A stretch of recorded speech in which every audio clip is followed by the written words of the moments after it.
Selamat datang di channel kami, jangan lupa like dan subscribe channel di bawah ini.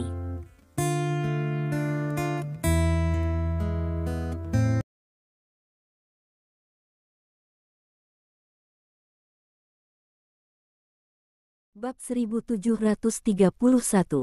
Stephen memutar tas dan mengetuk pintu kampung halaman Guo.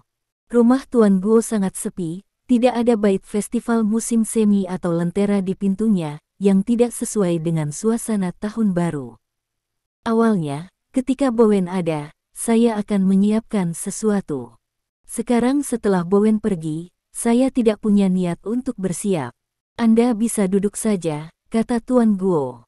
Kurasa kamu mungkin tidak memiliki persiapan, jadi aku membawa beberapa barang ke sini, kata Stephen, dan mengeluarkan bait festival musim semi dari ikat pinggang, dengan kata, Fu. Ini sangat merepotkan, kata Guo Lao. Kamu selalu memasak, aku akan segera memposting hal-hal ini untukmu, kata Stephen sambil berjalan ke pintu dengan barang-barang di tangannya dan mulai mempostingnya. Guo Lao tersenyum dan berjalan kembali ke dapur. Setelah Stephen menempelkan bait dan pemberkatan festival musim semi, Tuan Guo sudah menyiapkan makanan. Stephen pergi untuk mencuci tangannya, lalu duduk berhadapan dengan Tuan Guo. Makanan di atas meja sebenarnya sangat sederhana, semangkuk hidangan vegetarian, semangkuk daging babi rebus, kue beras goreng, dan semangkuk sup ayam. Jumlah hidangannya tidak banyak, jadi semuanya disajikan dalam mangkuk porselen yang lebih besar. Menurut kata-kata Tuan Guo, dia makan dengan seorang pengasuh pada hari kerja, jadi makanan yang dia masak pada dasarnya untuk 2 orang. Kali ini pengasuh pulang untuk tahun baru, dan 1 orang hilang, tetapi Lin mengetahui takdir akan datang, ini hampir sama seperti biasanya. Apakah kamu tidak berpikir untuk mencari istri? Stephen bertanya sambil makan. Mengapa kamu mencari seorang istri? Tuan Guo balik bertanya. Meneruskan keluarga dan melanjutkan keluarga, dan menafkahi orang tua, kata Stephen. Tuan Guo menggelengkan kepalanya, mengambil 2 suap nasi dari mangkuk, dan tidak banyak bicara. Stephen merasa sedikit emosional. Anggota tertinggi dari klan naga ditakdirkan untuk tidak memiliki siapapun untuk menjaganya di masa depan. Ini tampaknya menjadi hal yang sangat luar biasa. Tapi disinilah Tuan Guo berbeda dari yang lain. Dia mendedikasikan segalanya untuk klan naga dan negara ini. Dia tidak memiliki keturunan dan kekasih. Lelah, dia bisa melakukan banyak hal tanpa syarat, tanpa mengkhawatirkan generasi mendatang, dan tanpa membuat rencana untuk orang lain. Stephen mengambil gelas anggur di atas meja dan menyentuh gelas Tuan Guo. Saya sudah menyiapkan beberapa suplemen untuk Anda, dan saya akan meminta pengasuh untuk menambahkannya ke 3 kali makan Anda sehari, kata Stephen, dan meminum anggur di gelas dalam 1 tegukan. Aku tidak melihatmu membawa apa-apa. Bukankah tas tadi berisi barang-barang seperti bait festival musim semi? Tanya Tuan Guo dengan curiga sambil mengambil gelas anggurnya untuk diminum. Tonik masih dalam perjalanan dan akan tiba sebentar lagi, tapi saya membelinya dari luar negeri, kata Stephen. Sekarang saya harus berbicara tentang Anda. Hal-hal asing pasti bagus. Saat ini, banyak orang selalu mengatakan bahwa negara asing seperti ini dan itu. Bahkan, izinkan saya memberitahu Anda bahwa banyak hal di luar negeri belum tentu sebaik itu. Di negara kita, kata Guo tua dengan serius. Tapi beberapa hal memang lebih baik dari kita, kata Stephen. Bicaralah dengan hati-hati, kamu sekarang adalah Raja Naga, dan terlebih lagi Raja Suci, ada beberapa hal yang tidak bisa kamu katakan, kata Old Guo. Stephen tersenyum, mengambil botol anggur dan menuangkan segelas untuk Tuan Guo. Apa rencana lelaki tua itu untuk tahun baru? Stephen bertanya. Apa lagi yang bisa kita lakukan? Tahun baru adalah tahun orang-orang kerajaan naga kita. Orang asing tidak merayakan tahun baru. Klan naga juga harus tetap beroperasi, dan kita akan kembali bekerja besok, kata Tuan Guo. Bogut sudah mati, jadi tidak perlu bekerja terlalu keras, kata Stephen. Tuan Guo menggelengkan kepalanya dan berkata, meskipun Bogut sudah mati, pohon kehidupan masih ada. Apakah itu penghancuran pabrik mereka atau pengiriman jus palsu ke pasar, itu hanya memperlambat perkembangan pohon kehidupan. Kami benar-benar yang perlu dilakukan adalah membuat pohon kehidupan tidak memiliki tanah untuk bertahan hidup. Ini menunjukkan bahwa 65% masyarakat mendukung pengenalan jus buah ke negeri naga. Jika kita tidak dapat mengurangi angka ini menjadi kurang dari 50% sebelum seminar dimulai, maka masa depan jus buah ke negara naga akan menjadi pasti. Petik 2. Mendengar kata-kata Guo Lao, wajah Stephen menjadi lebih berat. Bagaimana sikapmu sekarang? Stephen bertanya. Tidak ada sikap. Old Guo menggelengkan kepalanya. Tidak ada sikap. Stephen mengerutkan kening. Baik. Tuan Guo mengangguk dan berkata, bukan hal yang baik bagi kita untuk tidak memiliki sikap, karena hanya setengah tahun yang lalu, sikap di atas sangat tegas dengan kita, tetapi sekarang, situasi ini tampaknya telah terjadi. Telah berubah. Petik 2. Setelah tahun ini, kita harus mengambil tindakan, kata Stephen. Old Chen dan aku punya ide yang sama, tapi apa tindakan ini masih bisa diperdebatkan, kata Guo Lao. Stephen diam dan tidak berbicara. Pada saat ini, terdengar suara membuka pintu. Toniknya ada di sini. Stephen tersenyum. Tuan Guo tertegun sejenak dan melihat ke arah pintu. Di pintu, sesosok yang dikenal masuk dari pintu. Melihat orang ini, Tuan Guo tiba-tiba berdiri, air mata mengalir di matanya. Bab 1732. Pria di pintu masuk ke halaman dengan tas besar dan kecil di tangannya. Guo Lao menatap langsung ke pihak lain, dan perlahan meneriakkan dua kata. Bowen. Petik 2. Orang yang datang adalah Zheng Bowen yang telah diusir dari kerajaan naga oleh Stephen sebelumnya. Ayah. Zheng Bowen mengambil beberapa langkah untuk mendatangi Tuan Guo, lalu berlutut di depan Tuan Guo. Ayah, Bowen tidak berbakti. Petik 2. Stephen menopang dagunya dengan satu tangan, memperhatikan Zheng Bowen dan Guo Lao mengenang masa lalu. Keduanya sudah lama tidak bertemu, dan sepertinya mereka tidak pernah menyangka bisa bertemu satu sama lain di hari pertama tahun baru, jadi mereka punya banyak hal untuk dikatakan. Setelah mengenang masa lalu, Tuan Guo mengajak Zheng Bowen duduk di meja. Stephen juga dengan bijaksana pergi ke dapur dan mengeluarkan sepasang mangkuk dan sumpit baru dan meletakkannya di depan Zheng Bowen. Jadi Anda bersikeras datang ke tempat saya untuk makan malam hari ini karena Anda membawa kembali posting blog. Tuan Guo menatap Stephen dan bertanya dengan penuh semangat. Ini hadiah festival musim semi untuk orang tuamu, kata Stephen sambil tersenyum. Jika seseorang memperhatikan, kata Tuan Guo, Kai Hui, musuh terbesar klan naga, sudah mati, dan tidak ada yang akan memperhatikan orang mati, kata Stephen. Meski begitu, tidak bijaksana bagi Bowen untuk kembali. Jika Lao Chen mengetahuinya, kata Tuan Guo dengan cemas. Old Chen sudah tahu tentang masalah ini, kata Stephen. Dia tahu. Old Guo memandang Stephen dengan heran. Tuan Chen, seperti saya, berpikir bahwa Anda kesepian dan membutuhkan seseorang untuk merawat Anda, dan terlebih lagi, kami membutuhkan seseorang untuk merawat Anda sampai akhir hidup Anda. Jadi kami telah memikirkan beberapa cara untuk buat Bowen kembali ke Tiongkok dan tinggal di Tiongkok untuk waktu yang lama. Tidak ada yang akan mengungkit masa lalu, percayalah padaku, kata Stephen. Saya sekarang memiliki identitas baru, ayah angkat, kata Zheng Bowen. Tuan Guo menatap putra angkatnya di depannya, dan kemudian pada Stephen. Setelah sekian lama, dia berkata dengan tulus, Stephen, terima kasih. Petik 2. Sisa waktu akan diserahkan kepada kalian berdua, saya akan mundur lebih dulu. Stephen bangkit dan berkata, minumlah 2 gelas lagi, kata Guo Lao. Aku tahu kalian berdua masih memiliki banyak bisikan untuk dikatakan. Aku tidak akan berada di sini sebagai bola lampu, jika kamu punya waktu, pergilah ke tempatku. Stephen tersenyum. Kalau begitu aku akan mengantarmu pergi. Zheng Bowen bangkit dan berkata. Stephen mengangguk, dan berjalan keluar bersama Zheng Bowen. Ketika dia datang ke pintu, Zheng Bowen berkata kepada Stephen, saya tidak akan mengucapkan banyak terima kasih, tanyakan saja apakah Anda membutuhkan saya. Jaga orang tua itu. Stephen tersenyum dan menepuk bahu Zheng Bowen bahunya, lalu berbalik dan pergi.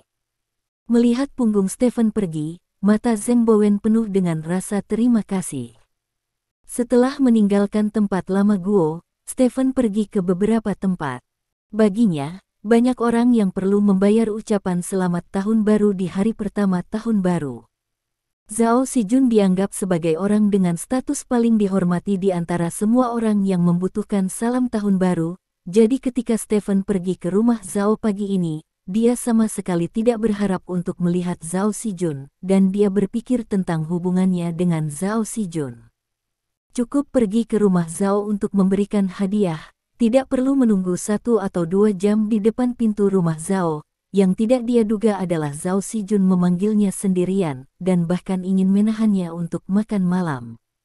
Stephen sangat waspada terhadap Zhao Xijun, seekor rubah tua, dan dia akan pergi ke kampung halaman Guo, jadi dia menolak undangan Zhao Xijun.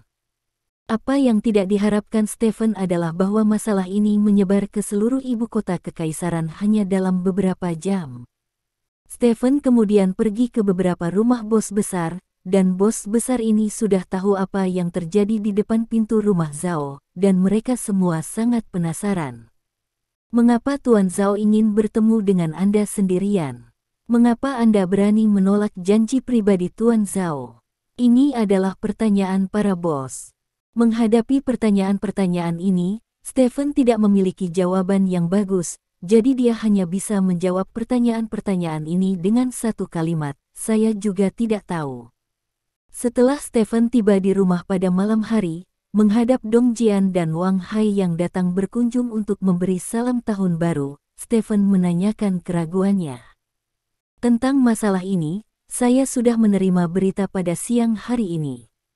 Setelah memikirkannya sepanjang sore, saya punya beberapa petunjuk, kata Dong Jian. Katakan padaku, kata Stephen dengan serius. Saya pikir Tuan Zhao mungkin mencoba mengirim sinyal ke semua orang, kata Dong Jian. Sinyal apa? Stephen bertanya. Kamu miliknya, dan kamu sangat dekat, kata Dong Jian. Kata-kata Dong Jian membelah awan keraguan di benak Stephen seperti petir. Bab 1733. Patriark, Anda mengatakan sebelumnya bahwa Tuan Zhao mencoba merekrut Anda beberapa kali, tetapi Anda menanganinya dengan cerdik. Kali ini ketika Anda pergi ke keluarga Zhao untuk memberi salam tahun baru, dia secara khusus memanggil Anda sendirian di depan begitu banyak orang, dan bahkan mengungkap niat untuk menahan Anda. Makan siang, ini pasti akan menciptakan ilusi bahwa Anda adalah orang kepercayaan dan orang kepercayaannya, dan kemudian semua orang secara alami akan menganggap Anda sebagai orang Tuan Zhao, dan Tuan Zhao juga akan muncul di label Anda. Kata Dong Jian. Jika label digantung untuk waktu yang lama, itu akan memiliki efek yang halus. Kata Stephen dengan suara yang dalam. Ya, Dong Jian mengangguk. Dia benar-benar bajingan tua, kata Stephen bercanda. Bagi beberapa orang di eselon atas ibu kota kekaisaran, Anda, Patriark, tidak lebih dari kue manis. Menurut informasi kami, tidak hanya Tuan Zhao yang memikirkan Anda, tetapi beberapa pria tua lainnya memiliki pemikiran yang sama. Memikirkan Anda, hanya karena Tuan Zhao selalu berdiri di depan Anda. Semua pria tua itu tetap diam. Tindakan Tuan Zhao kali ini mungkin juga menyatakan kedaulatannya atas Anda kepada beberapa orang itu.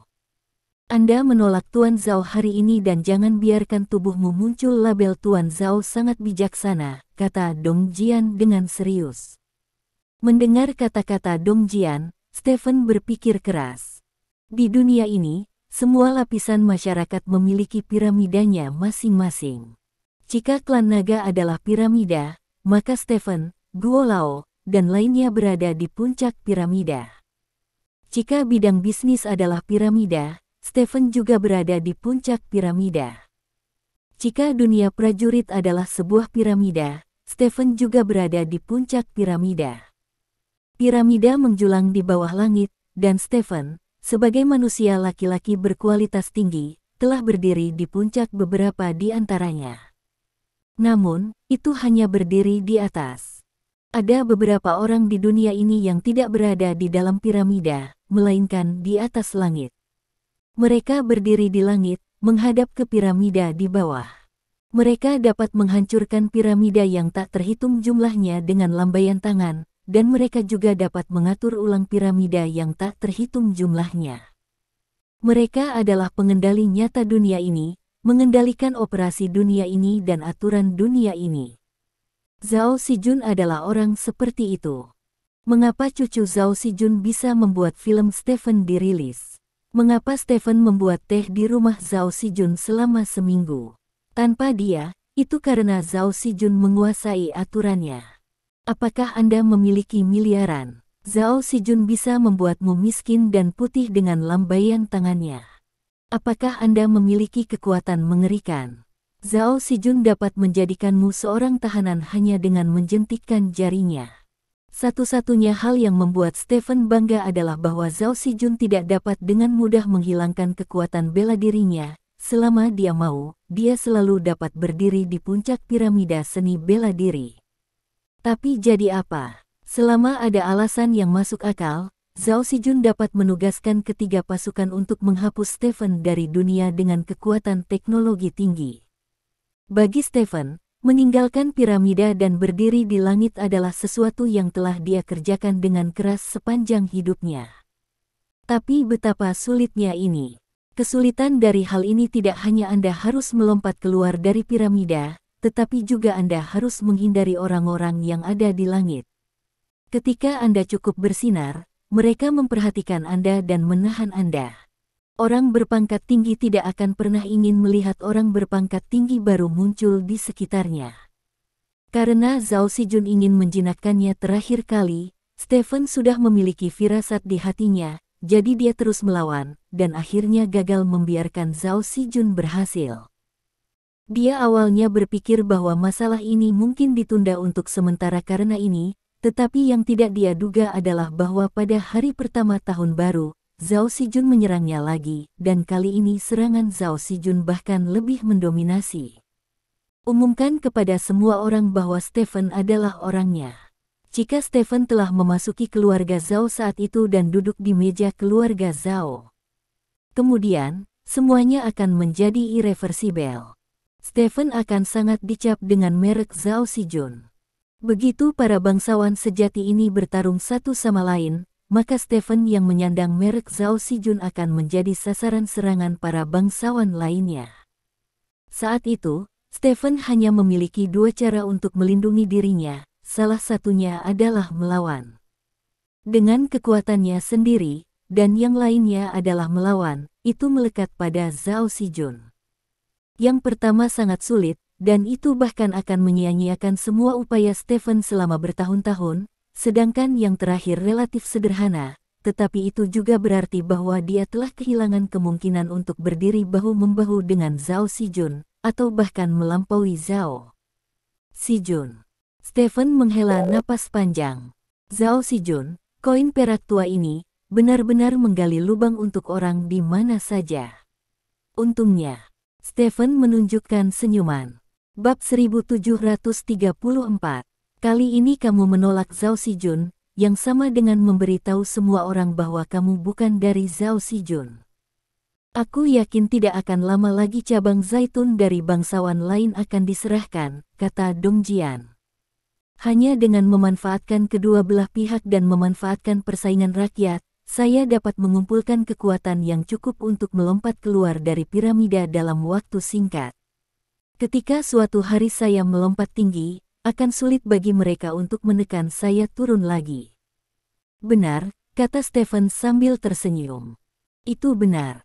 Dong Jian tersenyum dan mengangguk. Wang Hai di samping dengan cepat mengambil gelas anggur.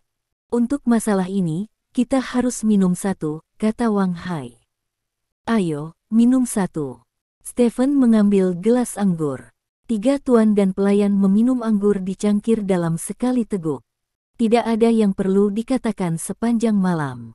Keesokan paginya, keluarga Lin kedatangan tamu terhormat. Meskipun Stephen berharap akan ada tamu terhormat dari keluarga Lin, dia masih sedikit terkejut bahwa pihak lain akan datang begitu cepat. Nama pengunjungnya adalah Ouyang Hao. Ouyang Hao sendiri biasa-biasa saja. Dia adalah bos dari sebuah perusahaan hubungan masyarakat. Dia sangat rendah hati seperti Zhao Yin di seluruh ibu kota kekaisaran. Dia tidak memiliki aset besar, dan dia tidak memiliki perbuatan yang mengesankan. Namun, tidak ada orang kelas atas yang sebenarnya di ibu kota kekaisaran yang berani meremehkan Ouyang Hao. Tidak ada alasan lain selain kakek Ouyang Hao bernama Ouyang Ziping. Dan Ouyang Ziping adalah rekan Zhao Sijun. Kakak Hao. Stephen dengan hangat berjabat tangan dengan Ouyang Hao. Ini adalah pertama kalinya dia bertemu Ouyang Hao. Faktanya, Stephen telah bertemu banyak tuan muda yang mulia di ibu kota kekaisaran. Namun, dalam latar belakang keluarga Ouyang Hao dan Zhao Yin, Stephen tidak dapat bertemu kapanpun dia mau. Orang seperti Zhao Yin dan Ouyang Hao sangat berhati-hati dalam memilih teman. Bahkan orang seperti Stephen mungkin tidak bisa menjadi teman mereka. Ini bukan untuk mengatakan bahwa Stephen tidak cukup hebat, sebaliknya justru karena Stephen terlalu hebat, jadi mereka harus lebih berhati-hati saat memilih Stephen sebagai teman. Relatif mudah bagi mereka untuk bergaul satu sama lain, karena orang biasa tidak akan pernah menyadari betapa hebatnya mereka. Stephen menugaskan level kepada putra-putra ibu kota kekaisaran, total 3 level. Level terendah adalah beberapa orang kaya, banyak dari mereka memiliki kekayaan bersih lebih dari 100 miliar, menghabiskan banyak uang, dan hidup mewah yang didambakan oleh orang lain. Mereka yang berada di level menengah umumnya memiliki identitas yang baik, seperti konsultan chaebol terbesar di kerajaan naga, seperti bos perusahaan besar milik negara, Del. Orang-orang ini relatif rendah hati, tetapi mereka baik-baik saja. Dikenal di kelas atas, dan latar belakang keluarganya juga tidak unik, yang bisa dibandingkan dengan orang kaya pada dasarnya adalah posisi tertinggi yang bisa dicapai orang biasa. Stephen berteman paling banyak dengan tuan muda di tingkat ini. Dia pernah minum terlalu banyak dan memuntahkan Zhao Meng, dan dia minum dengan orang-orang ini. Lebih jauh adalah level Zhao Yin dan Ouyang Hao. Mereka hampir tidak berpartisipasi dalam kegiatan sosial tingkat tinggi, karena begitu mereka muncul, mereka pasti akan menjadi fokus perhatian semua orang. Mereka sangat rendah hati, sangat rendah sehingga mereka mungkin hanya menjadi guru di sekolah tertentu, atau menjalankan perusahaan yang tidak terlalu menguntungkan. Atau hanya menganggur di unit tertentu, minum teh, mengobrol, dan berjalan burung setiap hari. Tapi tidak peduli seberapa rendahnya mereka, selama mereka bergerak, itu cukup untuk membalikkan ibu kota kekaisaran. Rilis film Stephen sebelumnya sepenuhnya menggambarkan hal ini. Saya selalu mendengar cerita tentang Raja Suci Stephen, tetapi hari ini saya akhirnya bertemu dengan orang yang sebenarnya, haha. Ouyang Hao tersenyum dan berjabat tangan dengan Stephen. Tawa Ouyang Hao hangat, dan dia memiliki sedikit aksen barat laut. Stephen berspekulasi bahwa itu mungkin ada hubungannya dengan 10 atau 20 tahun Ouyang Ziping di barat laut. Kakak Hao, kamu hanya menggodaku. Di mana aku punya cerita, itu tidak layak disebut, Stephen tertawa. Nasib, kamu terlalu sederhana. Kamu tidak tahu bahwa pendongeng di ibu kota kekaisaran telah menulis ceritamu sebagai cerita atau drama serial. Jika kamu menceritakan semuanya, itu akan memakan waktu 3 hari 3 malam. Beberapa hari yang lalu, saya sedang minum teh di kedai teh, dan saya mendengar bahwa Tuan Su menceritakan kisah Anda, kisah partisipasi Anda dalam jihad. Apa yang saya dengar sangat emosional sehingga saya merindukan Anda, jadi saya datang berkunjung Anda pada hari kedua tahun baru. Saya harap saya tidak mengganggu Anda, kata Ouyang Hao sambil tersenyum. Kakak Hao, jangan katakan itu, jika kamu datang ke rumahku, itu sudah akan membuatku lezat, tidak peduli apa, kamu harus tinggal bersamaku untuk makan hari ini. Stephen mengundang dengan hangat. Haha, karena kamu mengatakan itu, maka aku tidak bisa melepaskan keramahanku. Ngomong-ngomong, aku membawakanmu beberapa hadiah ucapan. Begitu saja, Stephen dan Ouyang Hao duduk di ruang tamu dan mengobrol dengan antusias. Keduanya mengobrol dengan antusias seolah-olah mereka adalah teman yang telah berpacaran selama beberapa tahun, dan mereka sama sekali tidak asing saat pertama kali bertemu. Stephen mengamati Ouyang Hao sambil mengobrol. Karakter Ouyang Hao relatif berani dan tidak terkendali, dan ada beberapa hal dalam pidatonya yang tidak kurang dalam 3 ajaran dan ajaran tingkat tinggi. Tidak nyaman baginya untuk menyebutkannya dalam kapasitasnya, tetapi dia sepertinya tidak keberatan itu sama sekali. Karakter dan sikap seperti ini lebih sesuai dengan selera Stephen. Yang paling tidak disukai Stephen adalah mereka yang membawanya. Tentu saja, jika Ouyang Hao benar-benar membawanya, maka dia akan membantunya membawanya bersama, dan menempatkan pihak lain adalah cukup senang untuk menyajikannya. Lagi pula, ada Ouyang Ziping yang berdiri di belakang Ouyang Hao. Saat makan siang, Stephen dan Ouyang Hao minum-minum. Bab 1735. Minuman itu berlangsung hingga pukul 2.30 siang. Setelah itu Ouyang Hao dengan ramah mengundang Stephen ke rumah seorang teman untuk memberi salam tahun baru, seolah-olah dia telah menganggap Stephen sebagai miliknya. Atas undangan Ouyang Hao, Stephen menolak beberapa kali, lalu setengah menolak dan menerima pihak lain, dan berlari ke rumah orang lain bersamanya untuk memberi salam tahun baru. Maka tentu saja tidak ada kekurangan anggur dan daging untuk disajikan. Keesokan harinya, Stephen bangun pagi, memutar tasnya dan pergi ke rumah Ouyang. Gerbang rumah Ouyang sama dengan gerbang rumah Zhao Sijun sebelumnya. Stephen belum pernah ke tempat ini sebelumnya, tapi kali ini karena hubungan Ouyang Hao, Stephen akhirnya datang ke rumah Ouyang. Namun, seperti sebelumnya, Stephen hanya meninggalkan hadiah dan pergi tanpa memasuki rumah Ouyang, dan Ouyang Ziping tidak memanggil Stephen sendirian seperti yang dilakukan Zhao Sijun, juga tidak tinggal di Stephen untuk makan siang. Setelah meninggalkan rumah Ouyang, Stephen menyambut tamu ketiganya.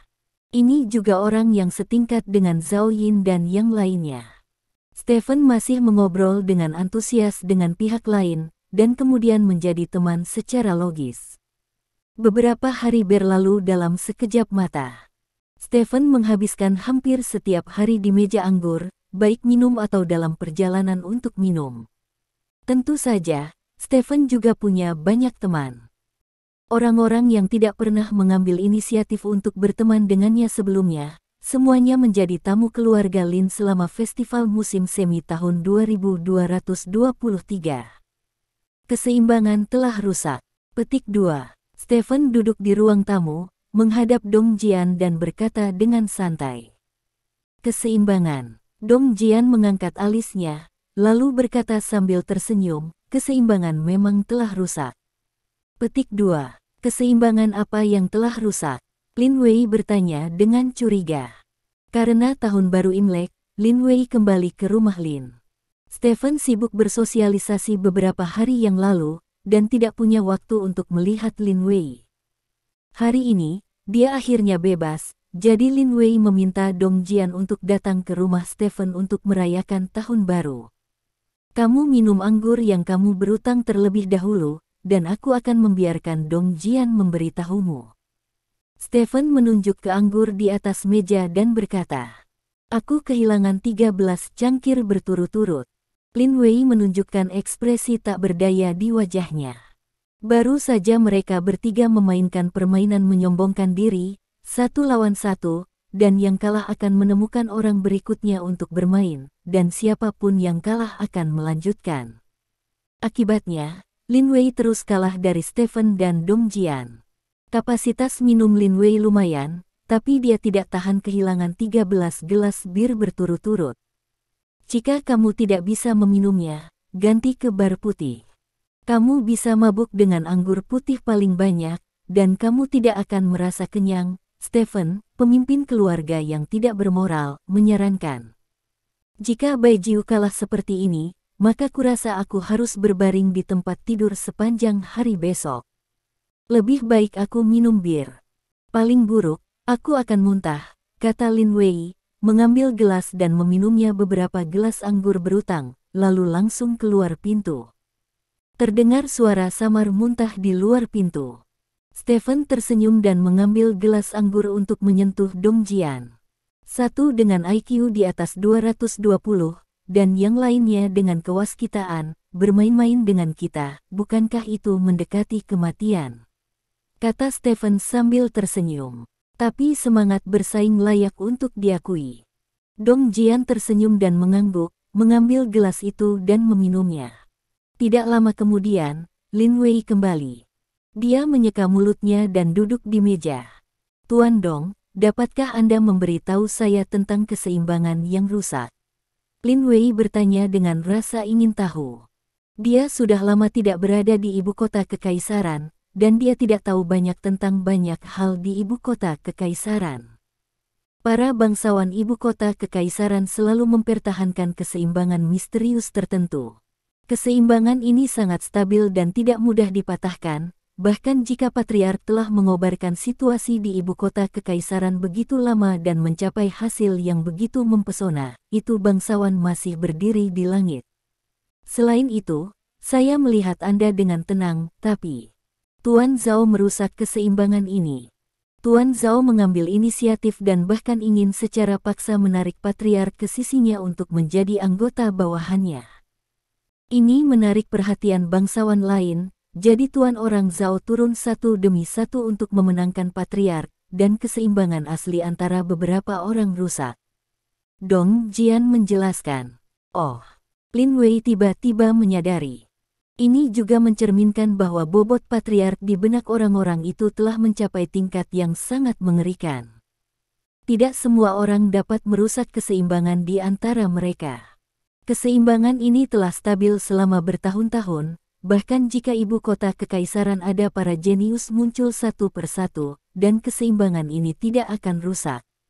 Dalam analisis terakhir, tidak peduli seberapa keras perjuangan para jenius itu, mereka hanya berada di bawah langit biru ini, dan patriark berbeda. Ini penting, kata Dong Jian. Meskipun saya tidak memahaminya dengan baik, saya masih bisa merasakan kekuatan patriark. Patriark, saya ingin bersulang untuk Anda, kata Lin Wei sambil memegang gelas anggur. Masih bisakah kamu minum? Stephen bertanya dengan setengah tersenyum. Tentu saja, bukankah itu hanya anggur? Lin Wei berkata dengan bangga. Ayo, terus membual. Stephen mengambil dadu.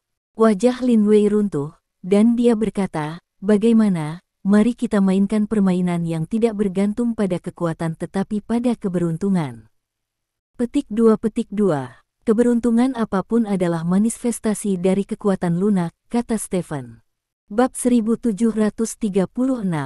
Aku tidak percaya aku bisa kehilangan lebih dari keberuntungan, ayo mainkan niu-niu. Lin Wei berkata dengan serius. Oke. Stephen mengeluarkan setumpuk kartu. Setengah jam kemudian, Lin Wei meninggalkan rumah Stephen dengan dukungan Dong Jian. Berjalan di luar rumah Stephen, Lin Wei tidak bisa mengendalikan dirinya lagi, dan hanya berbaring di tempat sampah pinggir jalan dan muntah. Masih ada beberapa hal yang dimuntahkan Lin Wei di tempat sampah, dan baunya langsung masuk ke rongga hidung Lin Wei, membuat Lin Wei muntah lebih keras. Beberapa menit kemudian, Lin Wei menyeka mulutnya dan berjalan terhuyung-huyung bersama Dong Jian. Bagaimana bisa seperti ini? Kalah lebih dari 10 kali berturut-turut lebih baik daripada keberuntungan. Lin Wei terus menggelengkan kepalanya, seolah dia masih tidak mau percaya apa yang baru saja terjadi. Apakah kamu tahu apa yang paling aku kagumi dari patriark?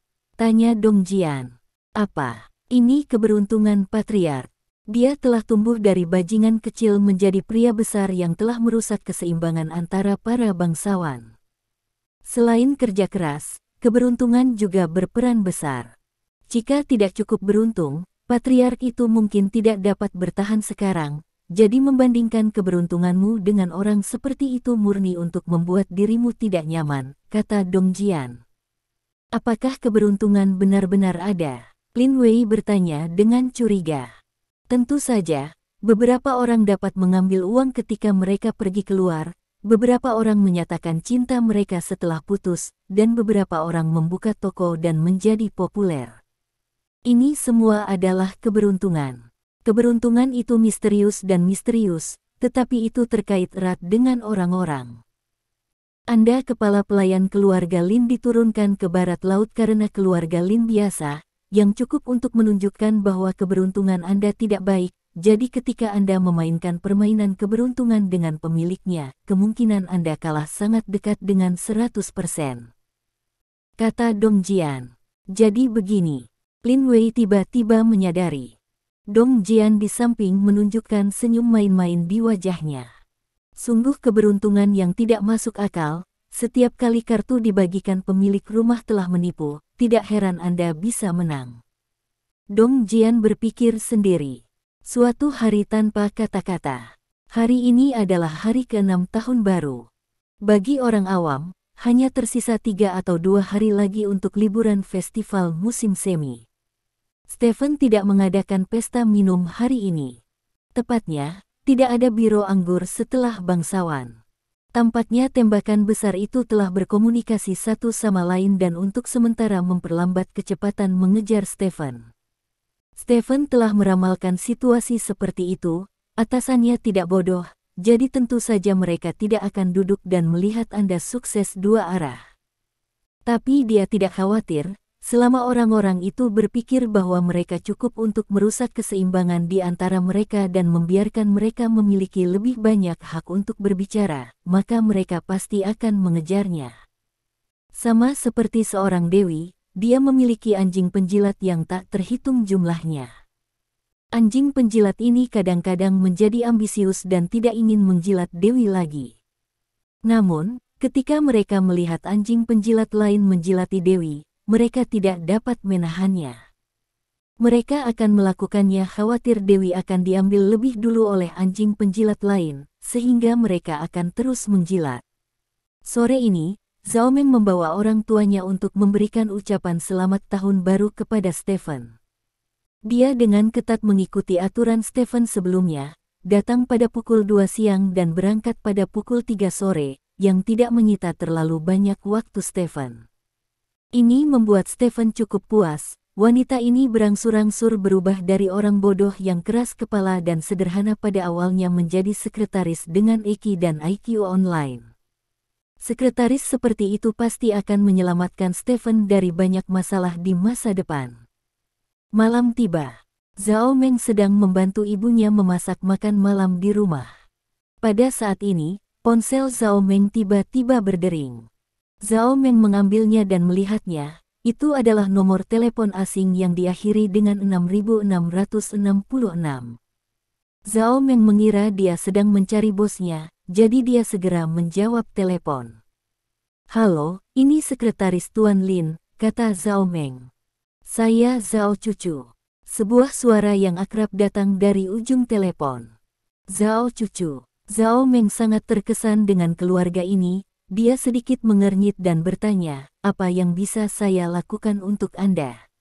Aku di kedai kopi di seberang rumahmu, dan aku ingin mengundangmu untuk minum kopi, kata Zhao Cucu. Aku akan makan, aku tidak bebas, kata Zhao Meng.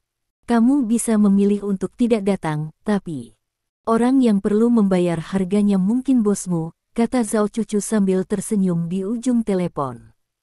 Wajah Zhao Meng berubah. Dan dia bertanya, apa yang ingin kamu lakukan? Petik 2. Tentu saja kamu akan tahu kapan kamu di sini. Kata Zhao Cucu, menutup telepon, dan kemudian melihat jam alarm di layar. Dinding. Dalam 100 detik, gumam Zhao Cucu, dan kemudian mulai menghitung dengan tangan kedua, 1,2. 51, 52,53. Petik 2. Ketika Zhao Cucu menghitung sampai 53, pintu kedai kopi dikunci, didorong pergi. Sudut mulut Zhao Cucu meringkuk, dan dia menatap wanita yang berjalan ke arahnya tanpa ekspresi. Aku memesan cappuccino untukmu. Zhao Cucu menunjuk ke secangkir kopi di atas meja dan berkata. Bab 1737. Aku tidak akan minum ini, terima kasih. Zhao Meng duduk di hadapan Zhao Cucu dengan wajah dingin. Tidak, kamu ingin minum, kata Zhao Cucu dengan serius. Tekanan tiba-tiba jatuh pada tubuh Zhao Meng. Zhao Meng sedikit gemetar, lalu mengubah topik pembicaraan. Sekarang aku keluar, apa yang ingin kamu katakan padaku? Petik 2. Aku memesan kopi untukmu, minum dulu, kata Zhao Cucu. Zhao Meng menelan, melirik kopi di atas meja, menarik napas dalam-dalam, mengambilnya dan menyesapnya. Oke, saatnya bicara, kata Zhao Meng. Selesai, kata Zhao Cucu. Jangan terlalu banyak menggertak orang, kata Zhao Meng bersemangat. Selesai, lanjut Zhao Cucu. Zhao Meng benar-benar ingin menolak perintah Zhao Cucu, tetapi untuk beberapa alasan, Zhao Cucu memiliki keagungan yang tak tertahankan. Di bawah keagungan ini, Zhao Meng harus meminum semua kopi di cangkirnya. Itu bagus, kata Zhao Cucu sambil tersenyum. Sekarang kamu bisa mengatakan untuk apa kamu mencariku. Zhao Meng bertanya. Saya ingin Anda mengundurkan diri dari grup Lin, kata Zhao Cucu. Bahkan tidak memikirkannya, Zhao Meng berkata dengan benar. Aku bisa mencarikanmu pekerjaan baru, dan gajimu akan beberapa kali lipat dari sekarang, kata Zhao Cucu. Jika kamu berencana menggodaku dengan uang, maka aku hanya bisa mengatakan bahwa kamu meremehkanku, kata Zhao Meng dengan nada menghina. Selain itu, selama Anda mengundurkan diri, saya tidak akan mengambil tindakan apapun terhadap grup Lin. Anda harus tahu tentang akuisisi giok hijau kekaisaran oleh grup Lin di seluruh dunia, bukan? Tanya Zhao Cucu. Aku tahu. Zhao Meng mengangguk. Sekarang harga batu giok hijau kekaisaran di dunia telah berlipat ganda beberapa kali dibandingkan bulan lalu, dan akan terus meningkat. Ini bukan hal yang baik untuk grup Lin, dan jika saya bertanya, harga batu giok hijau kekaisaran itu akan berhenti naik, dan bahkan mungkin jatuh, dan grup Lin akan berhasil menyelesaikan tugas pengadaan mereka, kata Zhao Cucu. Zhao Meng mengerutkan kening dan berkata, jadi, Anda ingin saya mengundurkan diri sebagai ganti pembukaan Anda? Petik 2. Ya. Zhao Cucu mengangguk sambil tersenyum. Zhao Meng tidak menyangka bahwa suatu hari dia akan memiliki beban yang begitu berat. Dia sangat akrab dengan pembelian giok hijau kekaisaran oleh grup Lin, karena grup Lin ingin membeli giok hijau kekaisaran dalam skala besar, yang secara langsung menyebabkan melonjaknya harga seluruh giok hijau kekaisaran, dan produsen perhiasan besar itu bahkan menimbun barang sembarangan, untuk dapat menjual batu giok hijau kekaisaran ke grup Lin dengan harga tertinggi. Menurut dokumen internal perusahaan, grup Lin saat ini tidak mampu membayar harga giok hijau kekaisaran yang terus meningkat. Namun, permintaan grup Lin untuk giok hijau kekaisaran sangat kuat, dan tampaknya tidak dapat dilakukan tanpa dia. Dalam situasi seperti itu, jika seseorang dapat membantu menurunkan harga batu giok hijau kekaisaran, itu pasti akan menjadi hal yang baik bagi perusahaan. Belum lagi, selama Anda setuju untuk mengundurkan diri, grup Lin dapat menghemat setidaknya puluhan miliar biaya, kata Zhao Cucu. 10 miliar. Zhao Meng tercengang dengan nilainya sendiri. Bagaimana, apakah kamu terkejut dengan nilaimu sendiri? Zhao Cucu tersenyum. Ini. Zhao Meng hanya bisa menjilat bibirnya. Aku akan memberimu 1 hari untuk memikirkannya sendiri, kata Zhao Cucu. Zhao Meng menarik napas dalam-dalam dan berkata, jangan pikirkan itu, saya telah membuat keputusan sendiri. Petik 2. Oh. Zhao Cucu mengangkat alisnya, tampak sedikit terkejut.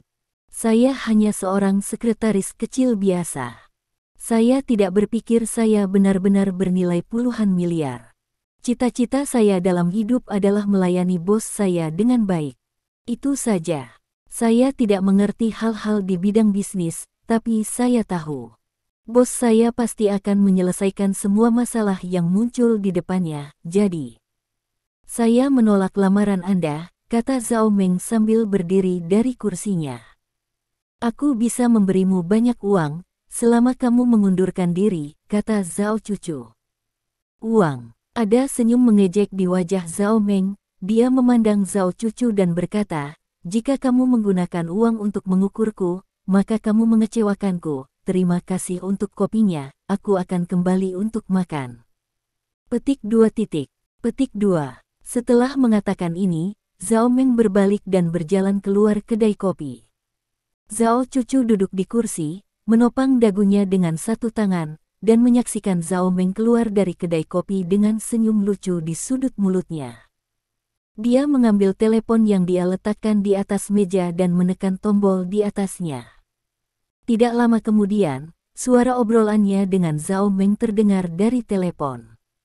Benar-benar di luar dugaanku, kata Zhao Cucu pada dirinya sendiri, lalu menghapus rekaman itu, karena rekaman seperti itu tidak berguna. Di sisi lain, saat Zhao Meng tiba di lantai bawah, teleponnya bergetar. Zhao Meng mengangkat telepon dan melihat, hanya untuk menemukan bahwa itu adalah pesan dari Stephen. Kerja bagus, kata Stephen. Kerja bagus. Zhao Meng tertegun sejenak, dan kemudian menyadari bahwa Stephen pasti sudah tahu apa yang baru saja terjadi di kedai kopi, jadi dia mengirim kalimat seperti itu. Dia memata-matai saya. Bab 1738. Zhao Meng dengan cepat melihat sekeliling, hanya untuk menemukan bahwa tidak ada seorang pun di sekitarnya. Zhao Meng tampak bingung, lalu mengirim pesan ke Stephen. Apa yang kamu lakukan dengan baik? Zhao Meng bertanya. Aku paling tidak suka wanita yang merasa benar sendiri. Kamu dulu wanita seperti itu, tapi sekarang tidak, kata Stephen. Bagaimana kamu tahu? Zhao Meng bertanya. Aku mengatur beberapa orang di sekitarmu, jangan salah paham, aku tidak bermaksud mengawasimu. Aku hanya khawatir Zhao Cucu akan melakukan sesuatu yang buruk padamu, jadi biarkan mereka melindungimu. Stephen menjelaskan. Melihat apa yang dikatakan Stephen, arus hangat melonjak di hati Zhao Meng. Terima kasih bos gelombang, kata Zhao Meng. Ingatlah untuk pergi bekerja tepat waktu pada hari ke-8 dari hari ke-8, kata Stephen. Harus. 2 hari berlalu dalam sekejap mata. Pada hari ini, grup Lin akhirnya menyambut orang banyak untuk bekerja. Sebagai bos perusahaan, Stephen datang ke berbagai departemen dengan amplop merah setelah dia resmi bekerja. Setiap orang yang pergi bekerja menerima amplop merah besar, dan wajah setiap orang penuh dengan senyuman. Sebagai sekretaris, Zhao Meng mengikuti pantat Stephen sepanjang waktu, membantu Stephen memutar tas berisi amplop merah. Pada saat Stephen selesai membagikan semua amplop merah, sudah jam 10 pagi. Stephen membawa Zhao Meng kembali ke kantornya. Ini amplop merahmu. Stephen mengeluarkan amplop merah dari lacinya dan menyerahkannya kepada Zhao Meng. Amplop merah itu sangat besar, Zhao Meng menyentuhnya, dan memperkirakan nilainya puluhan ribu yuan. Terima kasih bos. Zhao Meng menerima amplop merah itu dengan belak-belakan. Katakan pada Dong Jian dan Wang Hai untuk datang dan menemukanku, kata Stephen. Baik, Zhao Meng mengangguk, dan berjalan keluar dari kantor Stephen dengan gembira. Tidak lama kemudian, Dong Jian datang ke kantor Stephen bersama Wang Hai. Rencananya bisa dilaksanakan, kata Stephen. Ya, Dong Jian dan Wang Hai mengangguk.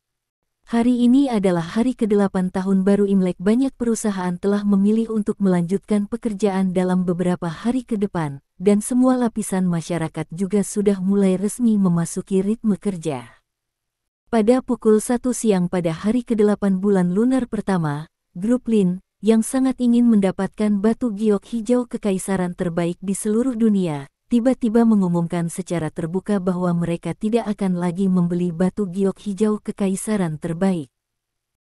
Begitu berita seperti itu keluar, semua orang mengira itu adalah lelucon, karena permintaan grup Lin untuk batu giok hijau kekaisaran sangat kuat sebelumnya, dan menurut berita dari dalam grup Lin, agar perusahaan memiliki cukup dana digunakan untuk memperoleh batu giok hijau kekaisaran, dan bahkan menjual saham banyak perusahaan induk dengan harga murah.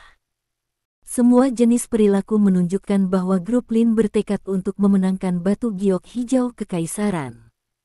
Jadi ketika pengumuman seperti itu keluar, semua orang mengira itu hanya lelucon.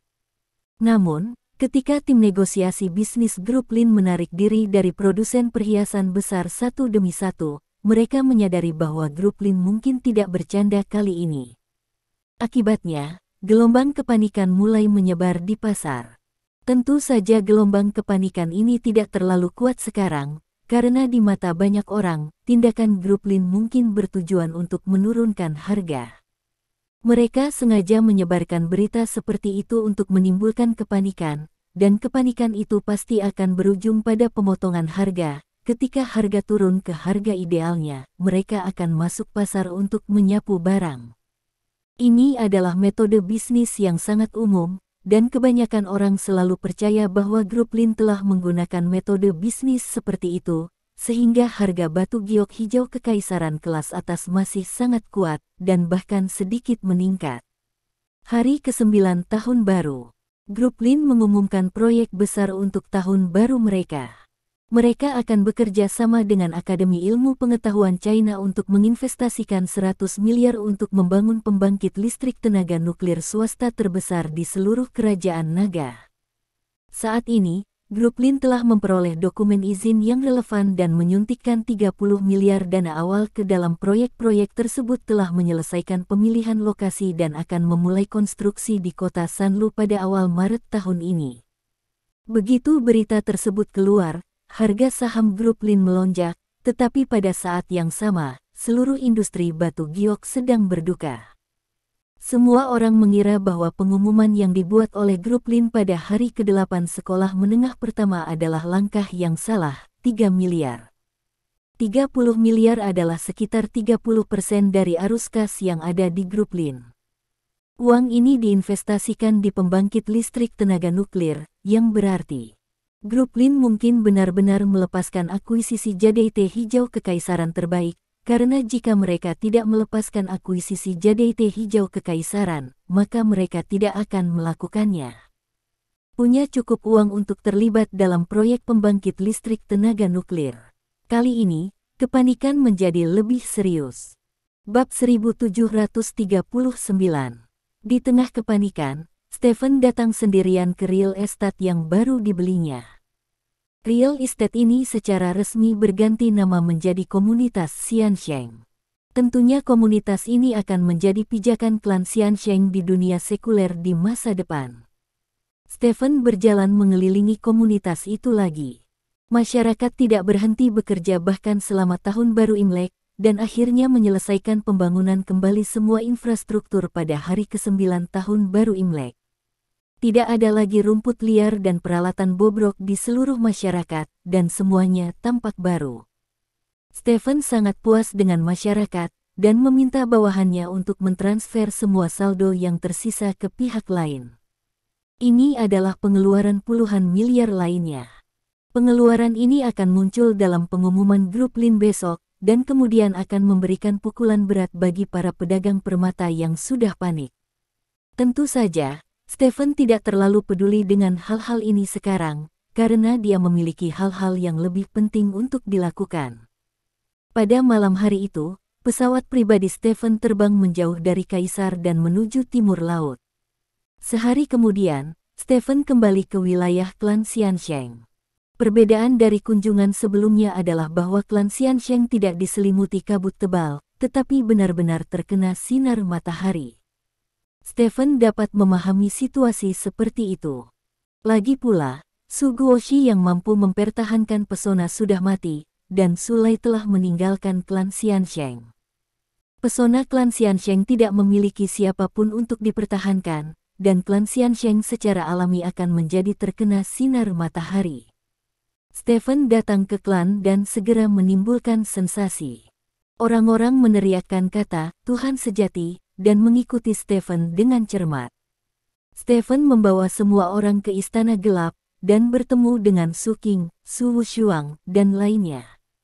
Bagaimana persiapanmu? Stephen bertanya. Semuanya sudah siap, dan kamu bisa pergi dari sini bersamamu, Dewa Sejati. Su Wushuang berkata dengan bersemangat.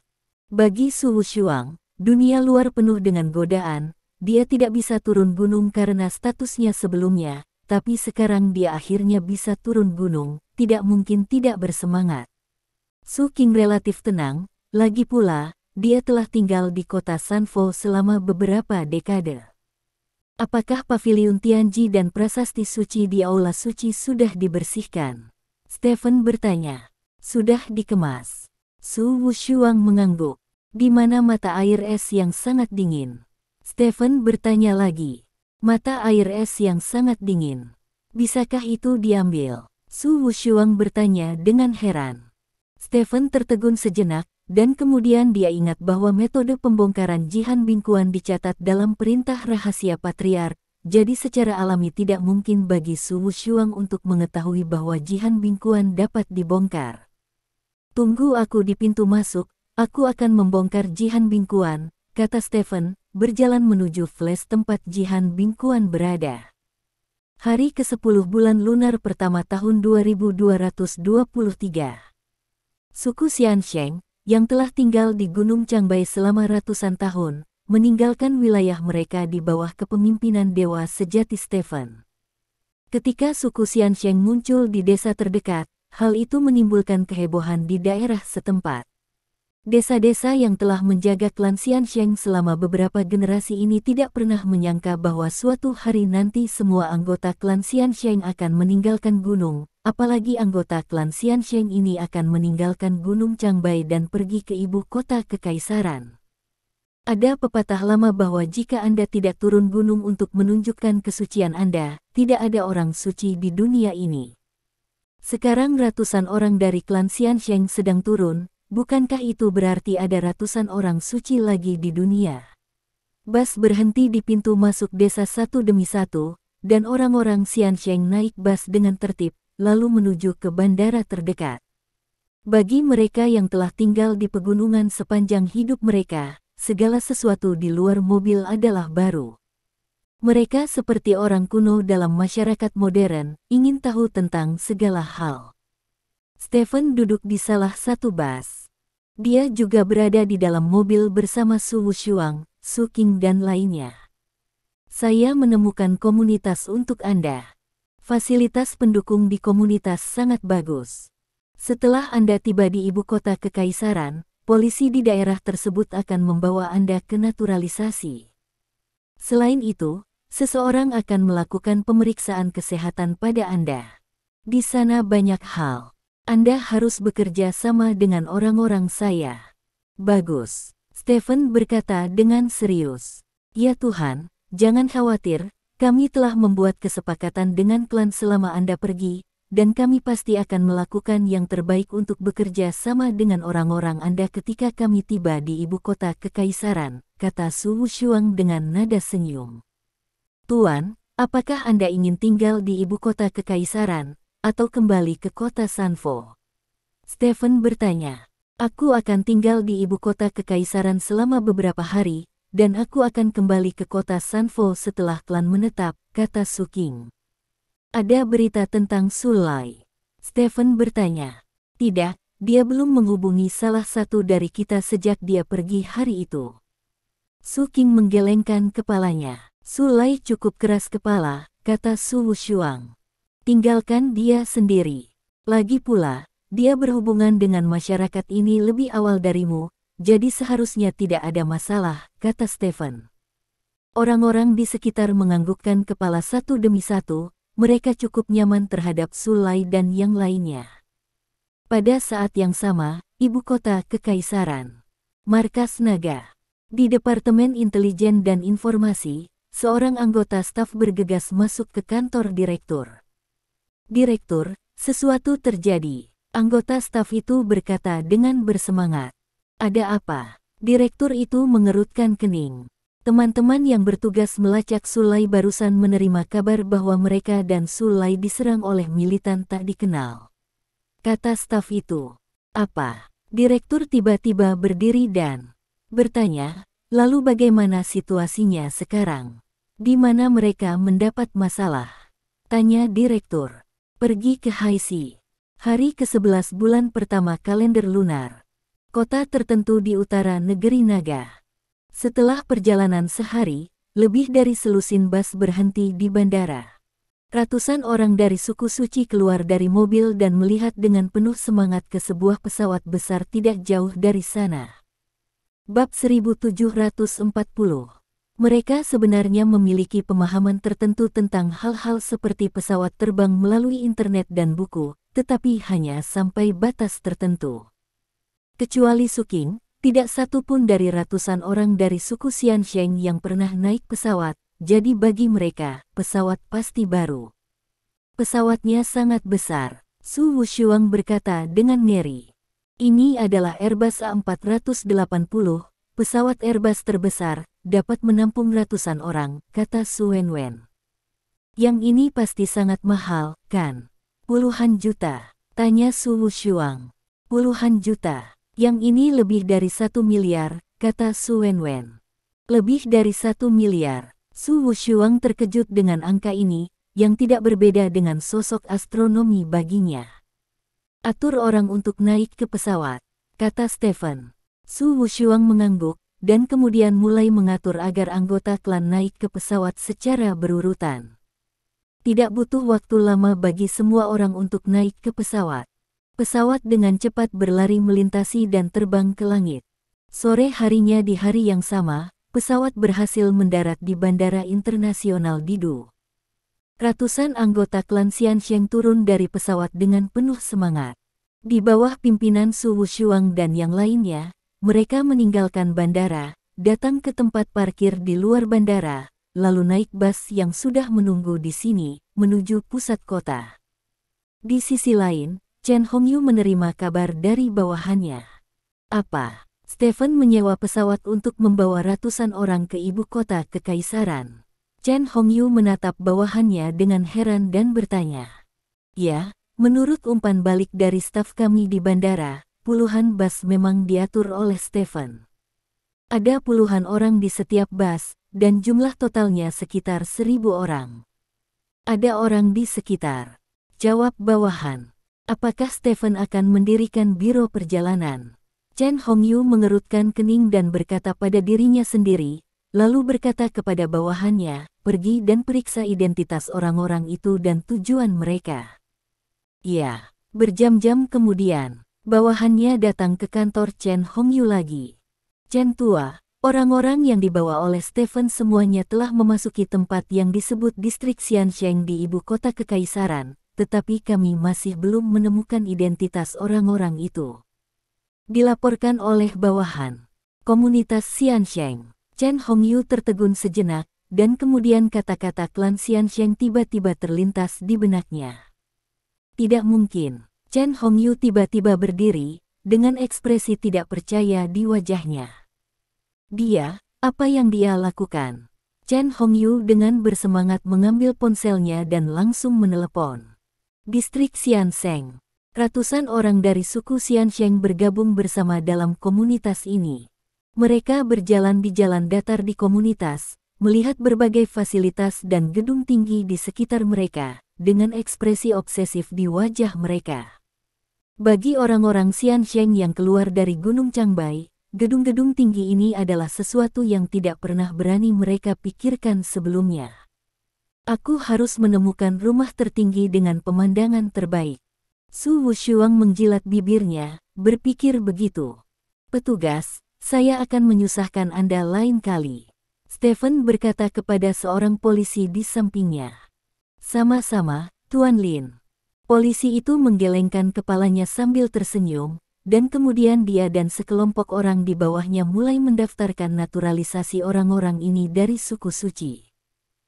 Tak satu pun dari klan Xiansheng ini yang pernah turun gunung, dan mereka tidak memiliki pendaftaran rumah tangga, jadi Stephen menghubungi polisi di daerah tersebut pagi-pagi sekali, dan mencoba untuk mendapatkan pendaftaran rumah tangga semua orang dalam 2 hari ini.